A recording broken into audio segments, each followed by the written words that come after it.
Timothy Mason, if you don't know him, that's because Timothy is always around the country on behalf of STV, managing high profile, very intense projects. I met Timothy, I had the pleasure of meeting Timothy several years ago, and he has become our go-to construction professional. So you are in for a treat today. Not only is Timothy an integral part of the architectural engineering and project management division of STV, but as of this year, he is also the incoming president of the Construction Manager Association of America, the Mid-Atlantic region. So not only is he providing his expertise to STV, but his leadership qualities in leading an organization of professionals and some of his very peers. So it is a pleasure for us this morning. Some of you may know Timothy. He has been with us for several years now. And once you come across someone who is excellent, you don't let them go. And so it's a pleasure for us on this morning to have Timothy Mason from STV. Timothy, take it away. Oh, Marla, thank you very much. I really appreciate that introduction. Hello, everyone. I'm Tim Mason. Some of you may know me, some of you may not, but I've been in the industry for 30 years now. I still can't believe I'm saying 30 years. Live in Southern New Jersey, father of two. And for the first half of my career, I practiced architecture, and then the second half, I fell into this career called construction management. And I've had the wonderful good fortune of working for STV for the last 13 years, actually this month. And I've been really blessed to work on projects across the country, as far south as Texas, as far west as Washington State. And I recently completed an assignment with STV, delivering a piece of a $1 billion assignment at LaGuardia Airport, where I was managing about $400 million in construction, which included one of the major concourses, as well as a 25 kV substation and a 5 kV substation. So in the years where I've had an opportunity to meet various individuals, as Marla said, we met several years ago. We started talking about construction, mentoring, and small business, and she invited me to be a part of this forum. And in doing so, I wanted to provide individuals with information about what to truly expect from the prime's point of view, because I feel that that's a hurdle for small business. And having operated my own small business, I think I bring a unique perspective. So with that, I'd like to share my screen with everyone and move into the presentation. So everyone should see my screen.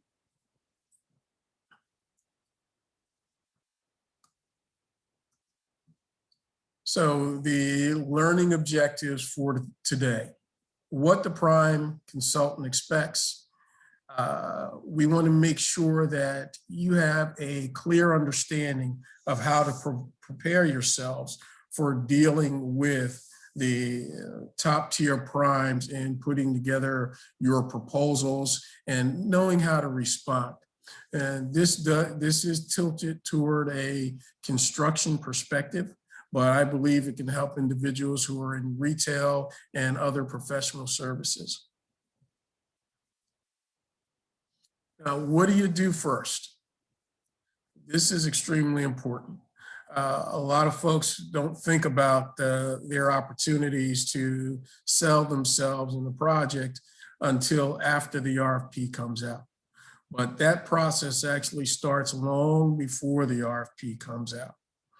And in some cases, it can start years before the RFP comes out. There are many different levels of research that indicate an individual doesn't purchase anything from another individual in professional services until they've met 6 to 7 times. And you can't do that the day before the RFP comes out. You can't understand the project the day before the RFP comes out. So what do you have to do first? One, understand the projects that you're looking to chase. Put together a project list. Go out and meet individuals who are associated with the company you want to approach, so they will get to know you prior to the RFP. The other thing is understand what you're selling. Sometimes we know what we're selling, but we haven't practiced what we're selling to be able to articulate it to someone else. Get your 30-second elevator speech together, practice it. Know what your strengths are. Know what sets you apart from other organizations. Third, be prepared with the basics. The basics are really important as well, because sometimes you might only get one shot. So what are those basics? This is some of the things that we discuss internally and that I also hear from a lot of small businesses. Have your insurances ready. Have your business certificates up to date, because once the RFP comes out and we're soliciting and having conversations with other business entities, there might be 10 individuals like you who are knocking on my door to provide me with the same service. So if you're not ready, I have to make a decision so that I can complete my RFP on time to get it turned over to the client. And unfortunately, getting your certificates in line may go far beyond the RFP process. So have your certificates all complete, ready, and up to date. That includes your SWBE, DBE, MWBE, veteran-owned certifications. Make sure you're on the right pre-qualification list. And then articulate your value. Why it's best to be with you versus another organization. Have those resources ready, because an individual like myself or my team, this is what we're going to ask you for. Now, let's take a deeper dive into understanding what you're selling. This particular slide is actually a brief excerpt from a particular RFP that we responded to. And as you can see, each category is broken down from 0 to 10.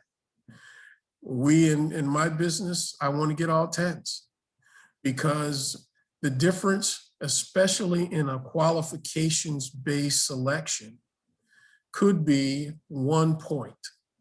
And when you spend months and months and months working, positioning yourself for an RFP, you don't want to lose, and you definitely don't want to lose by 1 point. And for those who may not understand what a quals-based RFP is, or selection process, basically you're first selected based upon your qualifications and then based upon price. And that's the kind of solicitations that we enjoy, because it's better for us to have the quals base, because we can tell people exactly why we think we're the best. So in this particular case, again, all outstandings. And I'm looking for subconsultants who are going to help me get all outstandings. Next, understanding your pitch. What sector are you working in? Is it higher education? Is it healthcare? Is it life sciences? Is it industrial? What are you selling? And understanding what you're selling also means the people. What people do you have with those skill sets that we need? Are you a full service organization? In my case, STV is a full service organization. We have architecture, we have construction management, we have transportation and infrastructure, and we have energy. You need to be ready to have that level of conversation regarding the services so that we know what sets you apart. In my case, we have We talk about having a local Philadelphia-based team. We're working here in Philadelphia. A lot of our solicitations are coming right out of the Philadelphia Metro, so we want to play that fact up. Your online control systems. How do you manage your projects on a day-to-day basis? What type of software do you utilize? How many people do you have trained in that software? How do you manage your internal business, and how does that integrate with the prospective client? How many offices do you have? Where are they located? Some clients want to know how far you are away from their particular project, such that if they need to make a call, you can be there in a relatively short period of time. One of the other things could be something on the softer side, not necessarily the technical side. In this case, student mentoring. That could be a differentiator, especially if you're dealing with higher education or K through 12 clients, or a particular client that deals with students on a day-to-day basis. So moving on, we've got the RFP, we're looking at the solicitation process. Your firm gets the call.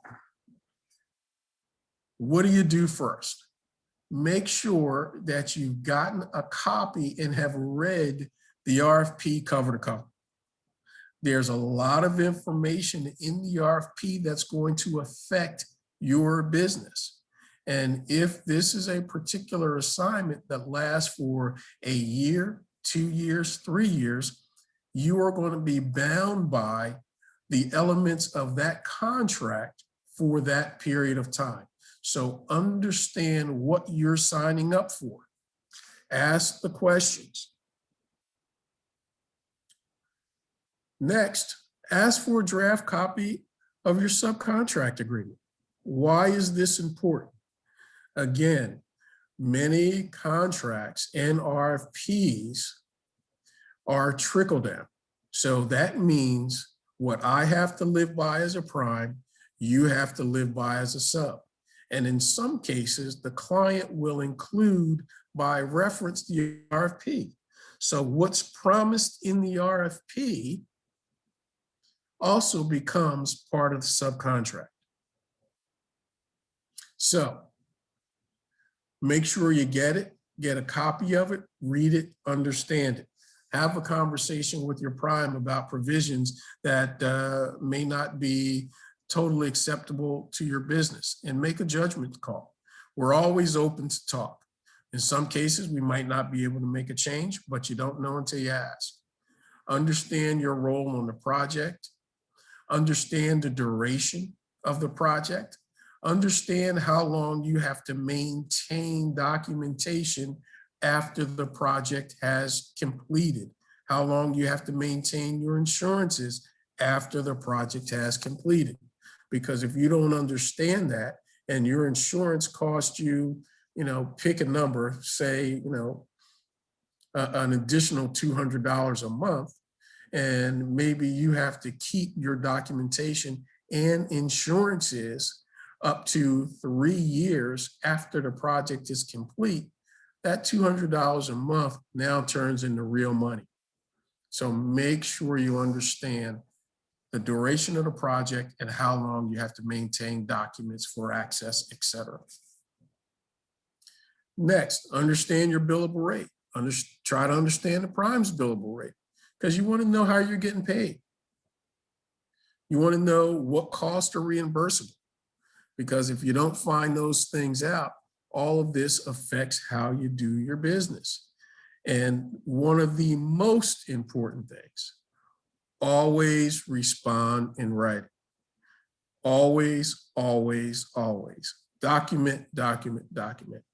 2 years from now, when the project's almost done and you're reconciling and you find out that there's something you miss, you want to be able to go back to it because memories get foggy.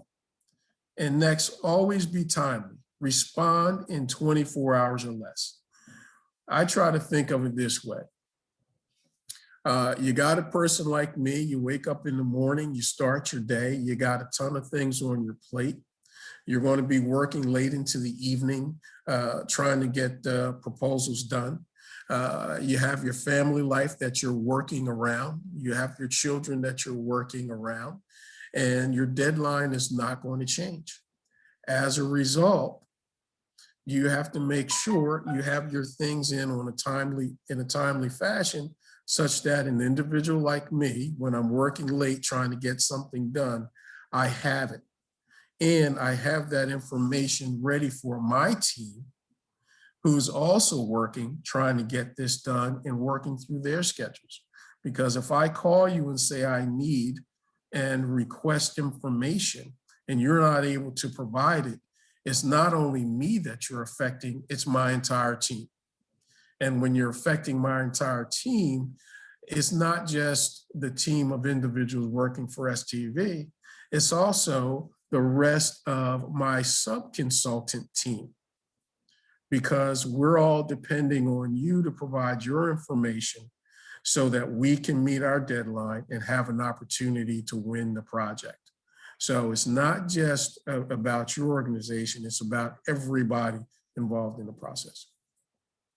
Also, make sure you have your firm's bios, your resumes, your project tear sheets all ready, all up to date, all ready to go. Next, this is something that I've developed sort of as a task list. I go through the RFP, I've identified and put in this particular task list all the things that have to be done, all the services that my client is asking for. So I have a clear understanding of what I'm signing up for. And then I can articulate that information to you, my sub. What should you expect specifically as we take a deeper dive in the documentation and information that I might be asking for, or any prime? We might be asking for your staffing. There might be a specific form that we have to fill out regarding your staffing. Key team members. We need to know as much information as we can about the key team members, because our client is asking for who is really going to be there each and every day running the job. The approach to the project, SBE forms, MBE forms, state registrations, local registrations, the disclosure of investment activities in Iran form, and yes, that is truly a form. Proposal and price forms, bid and bond forms, performance bonds, and the list goes on. This is just a quick snippet of a lot of the documentation that may be required. And this is all listed in the RFP. So once you read the RFP, you'll see this information. Now let's talk about the insurances. I touched upon this a little bit earlier. What's required? This is a big deal, because say you're a scheduling consultant. Your portion of the project for a $30 million assignment, and maybe the fee, just picking a number, might be say $3 million, the whole fee. Well, your portion of it could be less than $100,000, but you will be required to have the same limits of insurance that I have to have, unless you ask for a particular dispensation from my organization waiving those requirements, because all this goes to cost. When I was in business for myself, I actually solicited an opportunity to work for a small engineering organization to go after a project that was a K through 12 project. I had to do schedules and schedule updates on a monthly basis. The fee was small, and the insurance requirements were, in some cases, a little bit higher than what you see here on the screen. At the end of the day, when I calculated the insurance cost and the number of years that I was going to be required to maintain the insurance, it was almost 50% of my small, meager fee for doing this work. So I had to reach out to the prime consultant and ask for a waiver, because since I wasn't responsible for the entire broad project and all of the issues associated with the project, I was only responsible for schedule updates.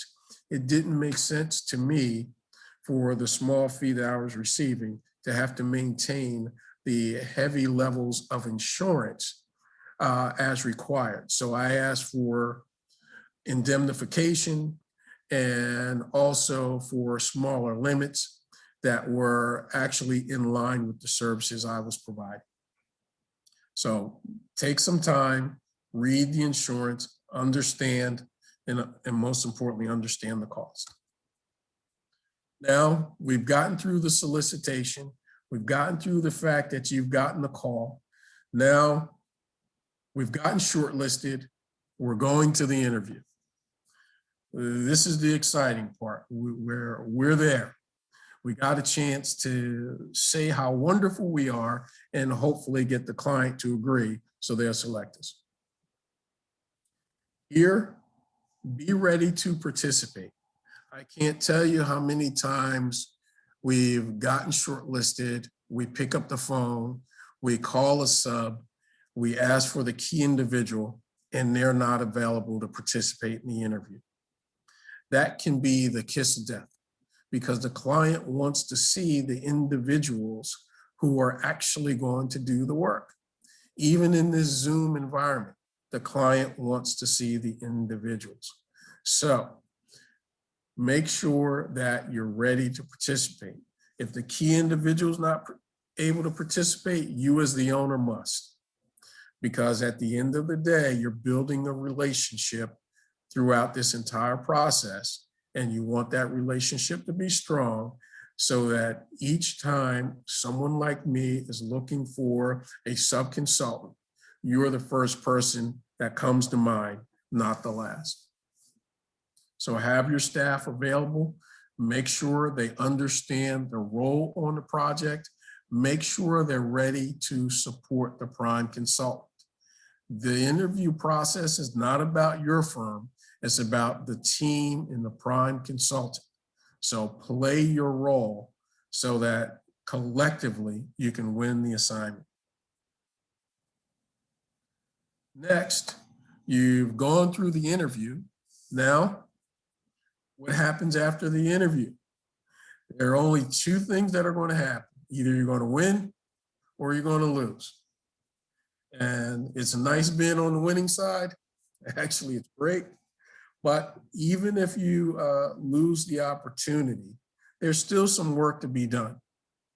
You need to make sure you follow up, ask for a debrief so you can find out what you could have done better, what the team could have done better, because this will help you in your next opportunity, especially as you grow towards becoming a prime consultant.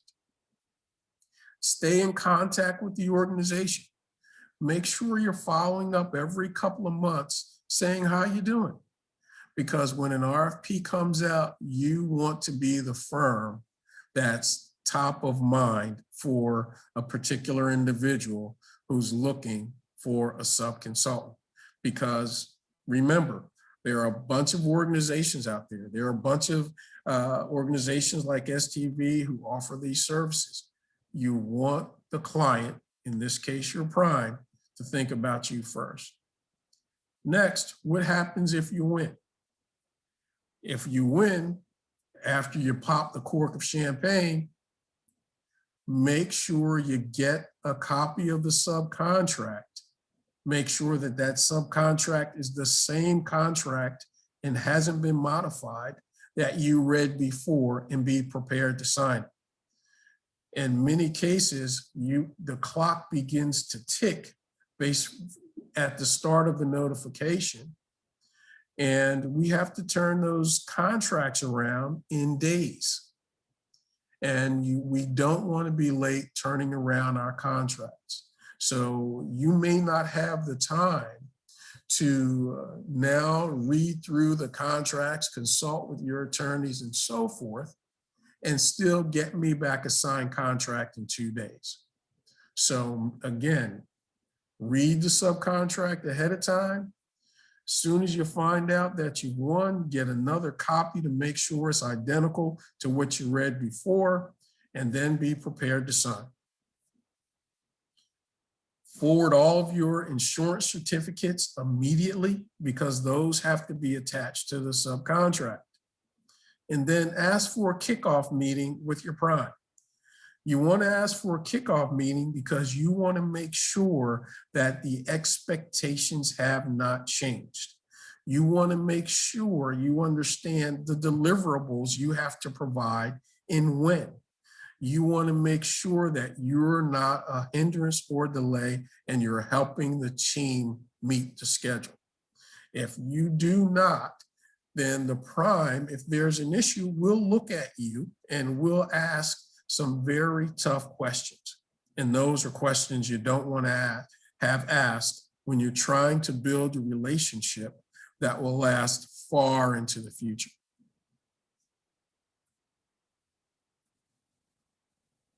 Now, let's examine the subcontract. What are you looking for in the subcontract? Significant item, the paid when paid provision. What does that mean? Paid when paid simply means exactly what it says. You don't get paid until the prime get paid. So make sure that you understand if there's a paid when paid provision, because instead of getting your payment within 30 days, you may not get paid until 60 or 90 days, which means you have to have enough money set aside to get you through 60 to 90 or more days of payroll, depending on where you are as a first, second, or third tier. Again, make sure as you're reviewing the subcontract, you understand your insurance coverages, any provisions for termination, how to add additional compensation if you're asked to do additional work. Excuse me. The duration of your services, when the deliverables have to be provided, because your deliverable may go into a report that has to be submitted by a date certain, such that the client can submit it to either their board or their counsel or whomever. So understand when things have to be provided. The fee structure, is it a lump sum fee? Is it a GMP? Is it a cost plus? Is it a cost plus fixed fee? Understand how the fee structure works, because that's going to affect your business. Understand the fee schedule. When do you have to have your applications for payment or invoices in to the prime contractor to make sure they're submitted with his or her invoice? If you don't do that, you could truly put yourself in a situation in which now you're not just 60 days out, but you're adding time to the clock and waiting to receive your payment. Next, billing. Again, this goes back to some of the things we've already touched upon and talked about. Sit down with your prime, ask them what's required in the invoice, because you don't want to submit an invoice and then have that invoice rejected and sent back because you don't have the information correct in the invoice or correct in relation to how the client wants to see it. Because again, the clock will start ticking, and now instead of being 60 days out, you've added another 30 days to the process.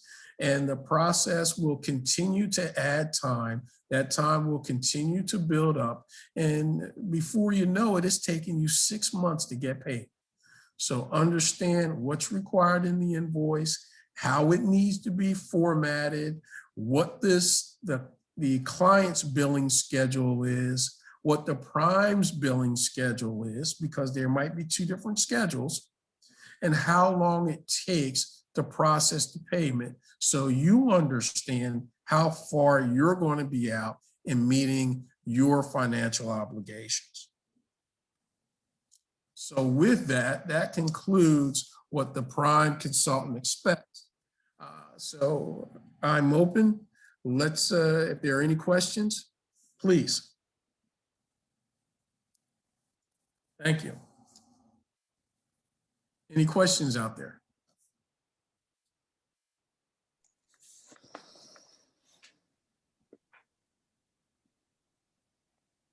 So there must be questions. Yeah, I see that. I can bring the chat box up. There was something in the chat. You want to make sure you're taking advantage of Timothy. It's not always that you get the chance to hear from the prime, who is often, if it's not the prime contractor, it could be the owner's representative. And so Timothy also serves in both capacities, as the owner's representative and as the prime. So you want to make sure that you're getting from Timothy all of the expertise that he has to offer, because so often MBE and WBE companies are not in a position to be able to ask these questions directly. You're usually limited to asking questions to a prime, and depending on the size of the project, you are asking the questions to a key sub. So you're a sub to a sub. So we want to make sure that you are taking advantage of this time today to get this answer. Sometimes you get responses and you don't know if the response is a legitimate response. Sometimes you start to feel that you're getting an answer that is not an accurate answer or an honest answer or an answer that puts you at a disadvantage. So please ask those questions now of Timothy. Give a situation, for example, and get his perspective, because sometimes what you think is a dishonest answer or an answer meant to delay you or hinder you is really an accurate answer, depending on what the owner is putting on the construction manager or the prime. So ask those questions now. Yep, we got a question. How long should a sub try to connect to a prime? Sometimes the prime doesn't return phone calls and emails. And quite frankly, that's true. There's so many hours in the day. And what I would suggest is that you're trying to do business, you make the initial request at least 3 times. Don't give up after the first time, because you got spam and things of that nature. Folks get, 100 emails. I guess I got too much time on my hands, because one day I sat down and actually counted all the emails that I was getting in a small window of time throughout the course of the week. And I stopped counting at around 700. And I said, how do I answer all this information? So that's the reality. Also, make sure you go to the pre-bid conference, because that gives you an opportunity, either via Zoom or pre-COVID and hopefully post-COVID, to meet with folks in person, to shake a hand and to have someone really get an opportunity to talk to you. So make sure you reach out to them that way, and follow up, because at the end of the day, it might take you 3, 4, 5 times to make that connection. And that might be, the best connection. We have one from Dominic Chapman. He indicated, will the presentation be available for download? This has been recorded, so I know that PIDC is making it available to individuals who would like to receive it after we're done. We have another one. What is your opinion of design build projects? Would a design build project change any of this analysis?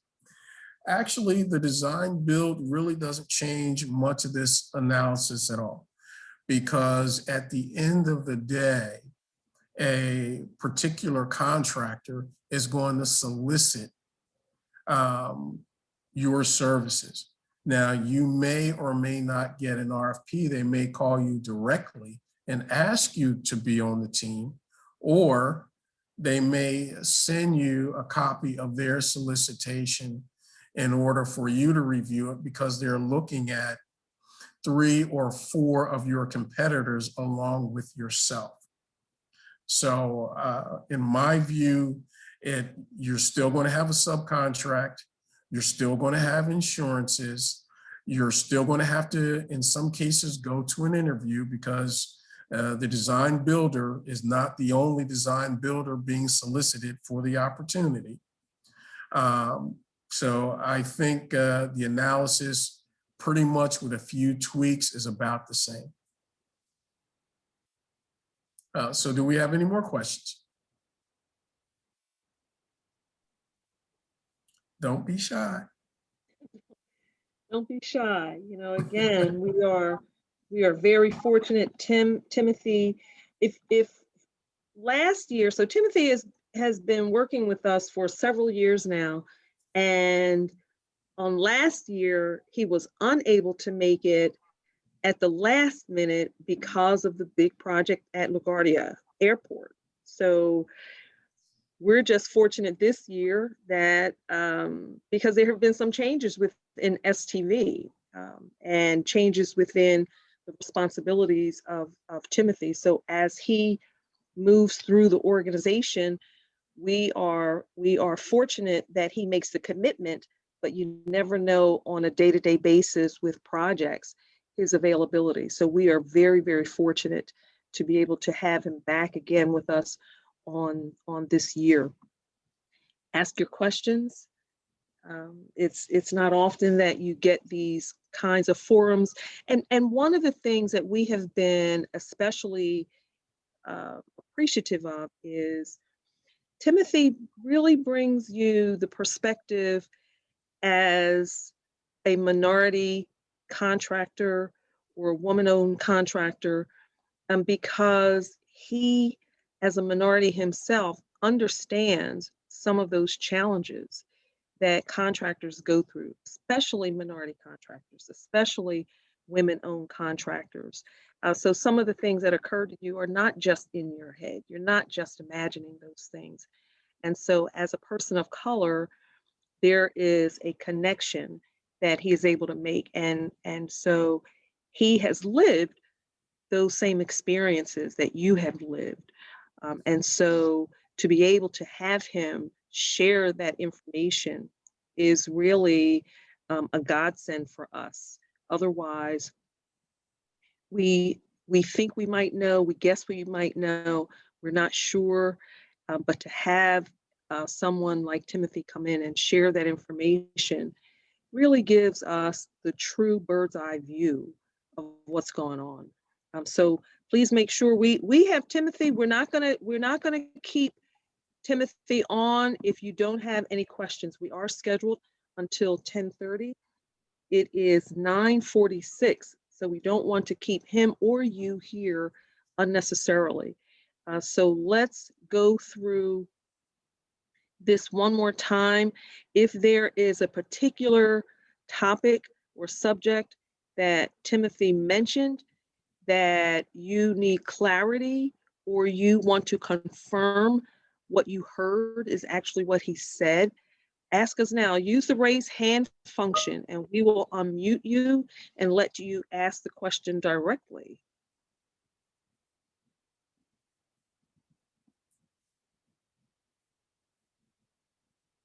So we do have I got one. What project is STV looking for subs for? Good question. That's right. Take advantage of him. He's here. Marketing, marketing, marketing. Well, I tell you what, give me a call offline and we can have the discussion about what projects we might have. But my question will be to you is, what resources do you have in personnel? And what areas are you looking for work in, whether it's horizontal work, transportation, vertical work, which is what I specialize in with STV, and just specific geographic market. Are you talking New York? Are you talking North Jersey? Are you talking Philadelphia Metro, or all the above? So shoot me an email and we can have that conversation. My email is timothy.mason@stvinc.com. And, folks, you've heard me talk a lot about insurances. You heard me talk a lot about billings, a lot about the subcontract and the trickle down features of the subcontract, et cetera. That's because, I had a small business and I understand what it's like to wait to be paid. And, you work for 30 days, you submit your invoice, the prime has to submit their invoice, they have to be paid. You have a paid when paid provision. So now that 30 days turns into 60, the invoice is rejected, that 60 turns into 90, and you have, a staff of 5, 10, 15, 20, and you're trying to meet payroll. So that's why I harp upon those provisions so you understand it. And then you can meet with individuals such as Marla to have the conversation about bridge loans and things of that nature to make sure ahead of time you're ready for the particular issues that may affect how you do business. And you can take some of those things off the table so you can concentrate on your business and the project, not having to worry about, I wasn't prepared for this. I didn't know it was going to take me 120 days to get paid. And you're scrambling to market your business, do the operational aspects of your business, as well as deal with the stress issues of making sure you have all your financial obligations met. So all the things you can do ahead of time, it's just going to be better for you.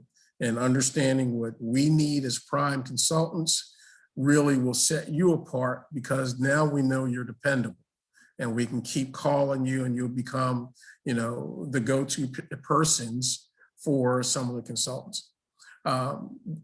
We have another one.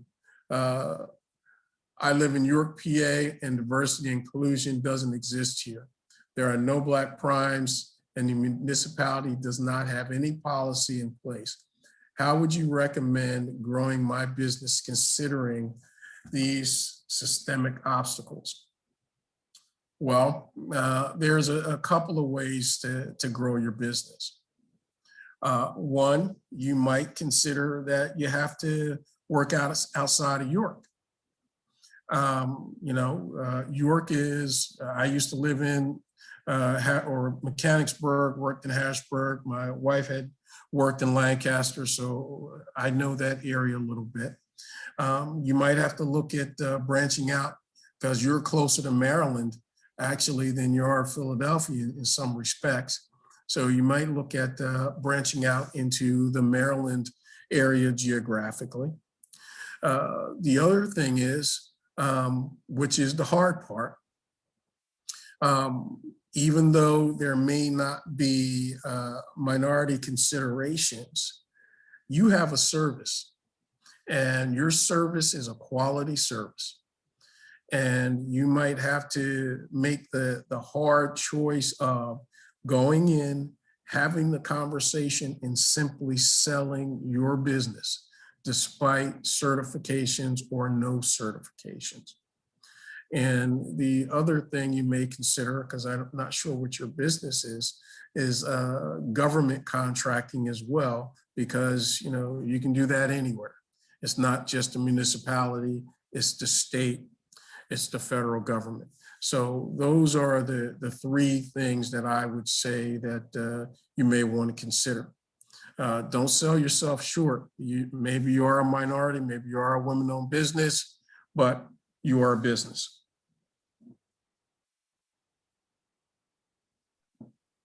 Timothy, I think that's a great response, because one of the challenges I think that has occurred with certification is that so many business owners who identify as minority, identify as woman owned, think that the only way they can sell their business is by selling that certification. And they forget that they have a very solid business with expertise, that the certification is simply an added benefit for those companies or institutions that are looking for it. But remember that you first have a substantive, high quality product or service. And then, oh, by the way, if someone is asking for certification, you just happen to have it. So I appreciate that response. Yep. You're a business first.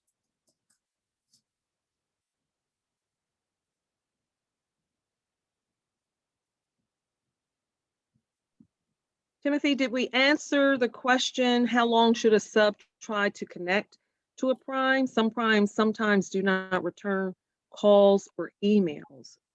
Yep, we did. And I would say, just again, keep reaching out, because in this culture of emails and phone calls, what have you, in some cases, it's not that they're trying to ignore you.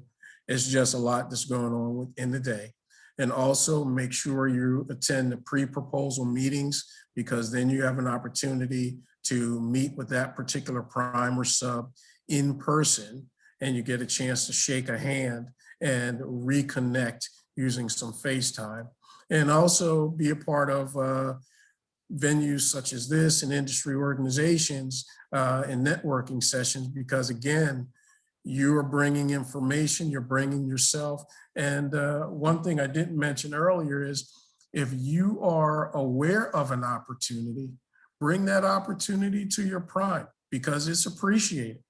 And if you're the first one that brings it in the door, you're the first one who gets the opportunity to be on the team, because there is some level of professional courtesy and respect to the individual who brought you to the dance.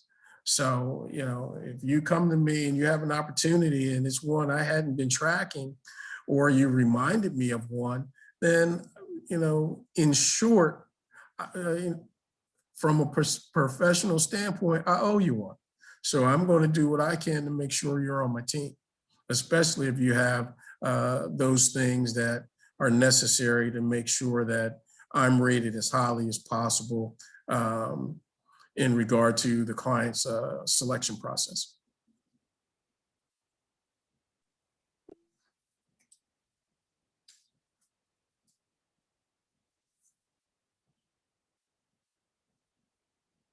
So I think that was the last question, Maura.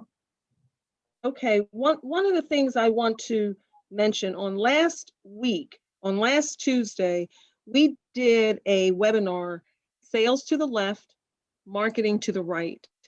And I would encourage everyone on this call to go back to PIDC's website, replay that webinar, because when Timothy talks about having your elevator pitch, we spent a lot of time on what you as the business owner should be prepared to say, no matter where you are. So it's not just, hi, I'm Marla, or and so often that's what we do. We introduce ourselves, we give our first name, when that isn't what is going to open the door and give us the opportunity. And so if you missed the webinar on last Tuesday, please make sure you go to our website. The webinar is Sales to the Left, Marketing to the Right. And I guarantee you will pick up outstanding information that's going to help you advance your business, particularly when you are encountering strangers and you need to make an impression, or you need to get someone's attention. That's exactly right. I'll share just a quick little story. When I had opened up my business, I was marketing, trying to get some work in the door, and I was going to some county board meetings. And I get on the elevator, and this gentleman gets on the elevator, and I recognized who he was. And he said, "Do I know you?" And I said, "No, sir, you don't, but it's my job to know who you are. And my name is Tim Mason, and if you don't mind, can I ride with you to wherever you go?" So he was going to, top floor. I think it was just a 4-story place. It wasn't too big. So I gave him the quick speech, going up those 4 stories, gave him his business. He gave me his card. I gave him mine. And I said, "Can I call you?" He said, "Sure, no problem, young man." And that individual happened to be the president of the Senate for the state of New Jersey. And we've become, good colleagues since that meeting. But he was able to say to me, "Okay, this is what you need to do, and this is who you need to call, and I wish you well." And we've stayed in contact, and we've continued to be friends from that particular day. And as I said, you just don't know. You don't know who you're going to bump into, and you don't know what's going to result from it. But it turned out that was a great meeting for me, because I was able to reach back, years later, and ask some questions about education and things of that nature. And he was able to give me some good advice and good direction. Timothy, thank you. So what we're going to do, we're going to close out this portion of our webinar. We're going to go back over the resources that are available with PIDC. Again, this is part 1 of our 4-part construction series. On next Tuesday, we will talk about the basics of certified payrolls. So for those of you who are in construction, working with the city, sometimes working with the state, you know that certified payrolls is the tool to ensure you get paid. And any mistake on those forms can cause a delay. The city now is also using LCP tracker. And so we'll go through all of that information and that cloud-based tool on next Tuesday. We will bring in Andre Bragg, who is a supervisor in the Mayor's Office of Labor. So please make sure, if you have not already signed up for that webinar, that you do so. Then on the following Tuesday, the 3rd Tuesday of this month, we are deviating from the construction series because we are continuing with our mental health series. So the mental health series is it just me?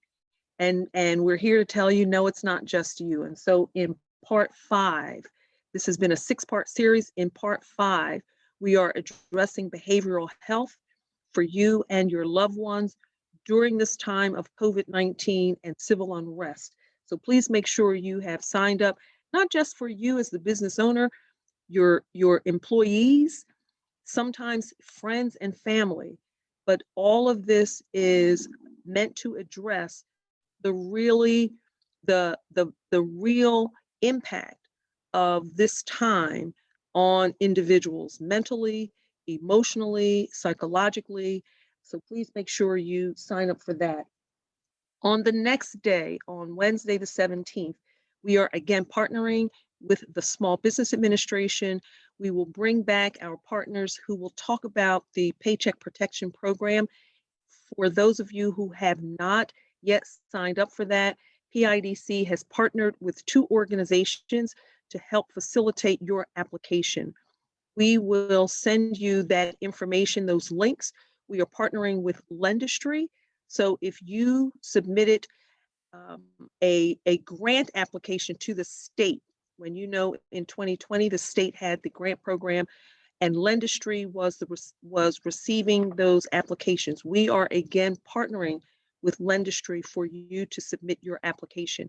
We are also partnering with Smart Biz, which is fintech. Both of these organizations are fintechs. Smart Biz is working through Customers Bank to make sure that you as a business owner have opportunities to submit those applications, because you know you have to have a lender to submit the triple P applications. You have to have a lender. And so we are partnering with those two organizations. Then on February 23rd, we will come back to our construction series, and we will have the construction surety bonding. So we're going to talk about bonding, what sureties are looking for, why you're able to get increased bonding, maybe why you're not able to get increased bonding, and the things that you need to do to ensure that you are. Timothy, one of the things, what about bonding with your subs?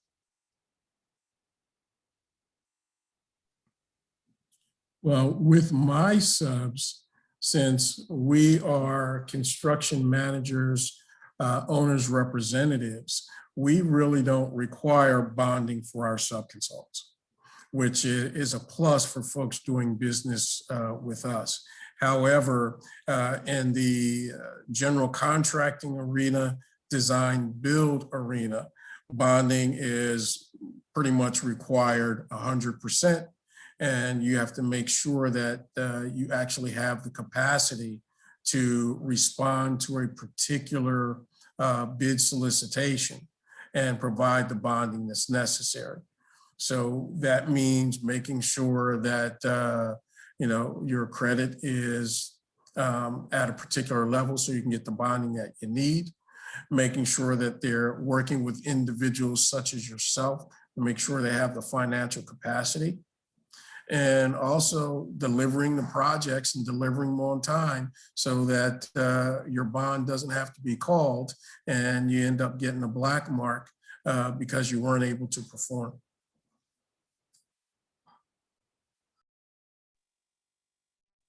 Great. And I will add, you mentioned credit scores, and we know sureties are looking for persons, business owners with good credit scores and access to capital. PIDC, as a part of our ongoing Business Builder Workshop series, we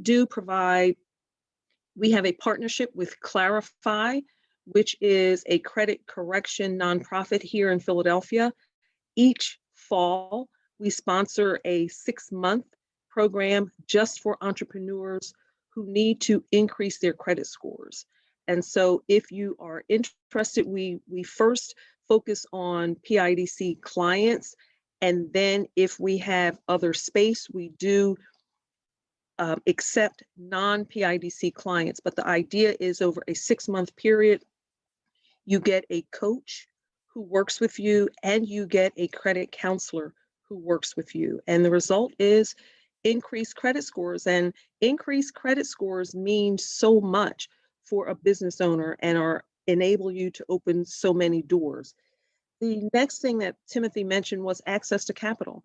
If you are a contractor, or you're not a contractor, maybe you're a professional service provider, and it's going to take a period of time before you will get paid on a job, please come to PIDC, and we have a number of financial products that will make your job much easier. So whether it's access to capital to fund invoices, or if you need to purchase rolling stock, maybe you need to get a piece of equipment, maybe you need to upgrade your computer and buy new hardware, new software, maybe you need to hire someone, but before the revenue is generated to pay their salaries, you need them on the job now, and so you need cash.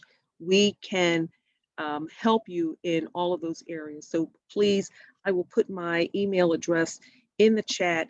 If that is you, then please make sure you shoot me an email, and we will get you connected with our underwriters, someone who can address those concerns. We want to make sure when the opportunities make themselves available that everything that you need, you are ready. And that's a lot of the process, making sure you're ready, because you don't know where you will be when the opportunity presents itself. Then the last part of this 4-part series, it is on Tuesday, March 2nd, and we will address construction law, liens, and dispute resolution. Every job has a legal perspective, and that is your contract. And as prime contractors or owners are presenting you with a subcontract or a contract, it is being written by a lawyer. It may be given to you by a non-lawyer, but it is written by a lawyer to protect the owner. And so you need to make sure that you have a lawyer who is looking at that document to protect you also. So whether you are in hard construction or construction related professional, please make sure you are signing up for part 4 of this 4-part series, construction law, liens, and dispute resolution. And with that, if there are no more questions, Jasmine or Quinn, are we missing anything? You got it, Marla.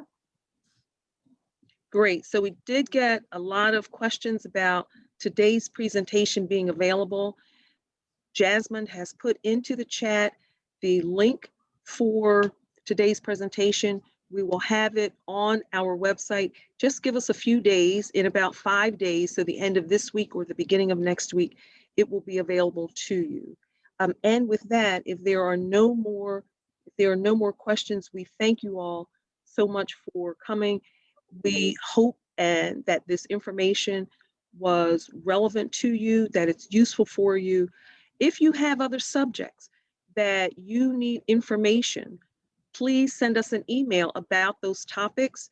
And if we get a critical mass of people, we will identify the subject matter experts. So just because you haven't seen it or heard it doesn't mean that those subject matter experts are not there. So again, Timothy Mason, it's always a pleasure to have the opportunity to work with you. Congratulations on your presidency of the professional trade organization. You know, again, that means that a group of his peers have decided he is the leader that can represent their best interests. So he is not only Vice President of Construction Management with STV, he is now the incoming president for the Construction Managers Association of America, the Mid-Atlantic chapter. So Timothy, with that, I think we're all done. Thank you, and hopefully we'll see you in 2022. That'd be great, Marla, and thank you very much. And I look forward to 2022. Great. So long, everyone. Thank you, Jasmine, Quinn, and Stanley. Good to see everybody on today. So many people who we know.